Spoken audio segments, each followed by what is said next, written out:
कोई चिंता की बात नहीं, जो डूबना है प्रदेश को तो डूबेगा।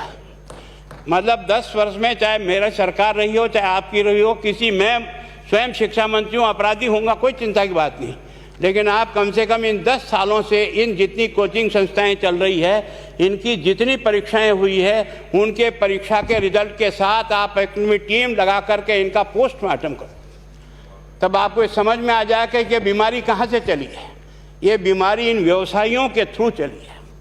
मैं और आप पेपर आउट करेंगे, पेपर लाऊंगा, 5 लाख दे दूंगा, 8 लाख दे दूंगा, मैं क्या 2 करोड़ 5 करोड़ 8 करोड़ दे सकता हूँ क्या भैया? ये सारे के सारे जो पैसे देने वाले बड़े बड़े दिग्गज लोग हैं, जो कोई 10 करोड़ में पेपर ले जाता है, कोई 3 करोड़ में ले जाता है, कोई 2 करोड़ में ले जाता है, फिर अपने कोचिंग संस्थान में रिजल्ट लाता है, उसके बाद बड़े बड़े पोस्टर बाहर लगाता है, मेरा 100% सिलेक्शन। ये है बीमारी की जड़। अगर मार करना चाहते हो तो यहाँ करो, तब तो जाकर के इसको कोई रोक सकोगे। बाकी से केवल मन को संतुष्ट करने का काम करो तो ये राजस्थान के उस गरीब बच्चे के साथ न्याय नहीं होगा, जो बड़ी मुश्किल से पढ़ता है, अपने घर में बूढ़े माँ बाप को भूखे मार के पढ़ता है और उसके बाद परीक्षा के लिए जाता है, रोता हुआ घर लौटता है। क्या दुख नहीं होता है? हम लोगों के मन में कोई रहम नहीं है कि आखिर उस बच्चे का क्या होगा जो अपनी बड़ी पीड़ा के साथ पढ़ रहा है। इन सारे पैसे वाले लोगों के पास में आपने सारी सरकारी नौकरियों को भेज दिया। मैं बहुत कड़वा सच बोल रहा हूँ। आज जो पिछले 8 साल में नौकरी में लगे ना, उन सब का भी पोस्टमार्टम कराओ, आपको लगेगा आधा फर्जी मामला निकलेगा।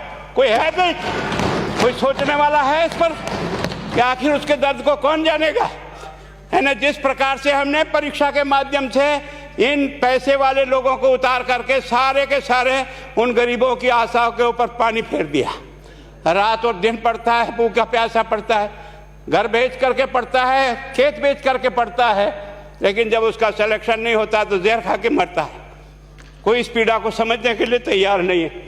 और हम इस कानून को ला करके दुनिया को बताना चाह रहे हैं कि हमने इतना बड़ा कानून कर दिया, इस कानून से कुछ भी नहीं होगा। मैं आज आपको कह रहा हूँ,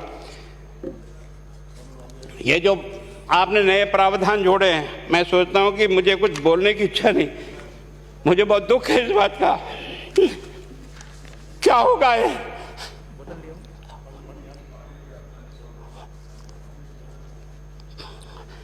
किस तरह की गैंग पाल ली है उन्हें? पानी पिला दो, है ना। मैं उस दिन भी पूछा था कि मैंने कहा ये शिक्षा संकुल पे है, जिन लोगों को ड्यूटी पे लगाया, इसको लगाने वाला दोषी कौन है, जिसके कारण से पेपर जो है ना काट करके निकाल दिया। ये तो ठीक है, भाग्य हमारा अच्छा था कि सवाई माधोपुर की घटना खुट गई और एसओजी को उसमें हाथ में लग करके कुछ केस लग गया।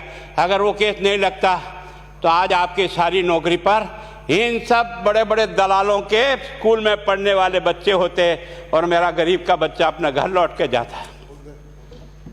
क्या दुर्भाग्य है। और इस कारण से केवल इसके लिए खुश मत हो जाओ कि हमने कानून बहुत सख्त बना दिया इसलिए अपराधी रुक जाएगा। नहीं, सिस्टम को बदलना होगा, ये परीक्षा का सिस्टम चेंज करना होगा।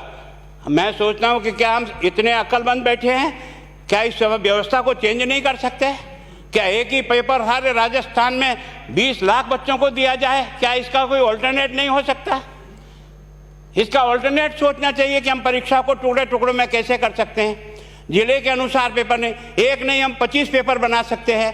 कौन से सेंटर पर कौन सा पेपर जाएगा कोई तय नहीं करेगा कौन सा जाएगा, और हम जो इच्छा होगी उस सेंटर पे वो पेपर भेजेंगे। और ये जितने भी प्राइवेट कॉलेजों में आपने सेंटर बना रखे उनको बंद करो, इनको तुरंत बंद करिए एक ऑर्डर से।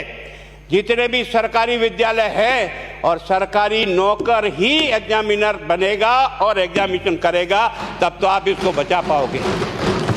ताकि आप और मैं कितने भी कानून बदल कर दें, आपका वो जांच करेगा, आपका वो अधिकारी आएगा।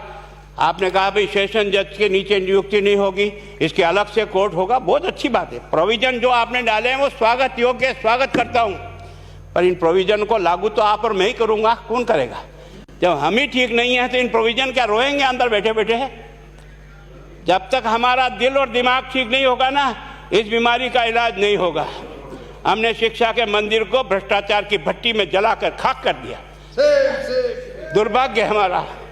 जहां से कोई आशा की किरण दिखती थी उस गरीब को कि चलो मैं अपनी मेहनत से आगे बढ़ जाऊंगा, लेकिन अब वो निराशा में आ गया। उसको लगा कि अब कोई रास्ता नहीं है। और इस कारण से मैं सोचता हूं कि आप जिस भावना से लाया, मैं आपकी भावना की इज्जत करता हूं, लेकिन केवल आपकी भावना इन बेईमानों को नहीं रोक सकेगी। इसको रोकने के लिए हमको सिस्टम को बदल करके और तुरंत उस पर ध्यान करना चाहिए। कानून 302 का बना हुआ है, क्या मर्डर रुक गए? आप भी जान रहे हो, रोज के रोज पोक्सो कोर्ट में आजीवन कारावास हो रहा, क्या व्यभिचार रुक गया है? अपराधी को दंड मिल सकता है, अपराध बंद नहीं हो सकता है। अपराध बंद करने के लिए जो सिस्टम होते हैं उस सिस्टम में चलो।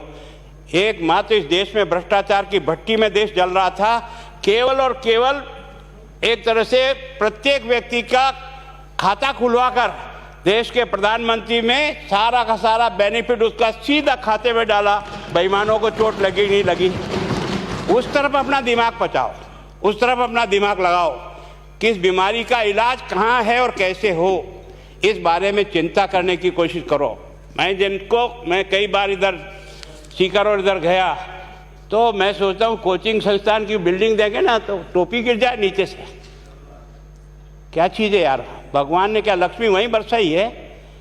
और जो बाकी संस्थाएं, उसका कारण यह है कि हमने अपनी दुकान को इतनी कमज़ोर कर दी है कि जहाँ बच्चे अच्छी तरह से शिक्षा लेकर के हम जैसे गरीब पढ़ करके यहाँ आ गए, अब वो रास्ते नहीं हैं।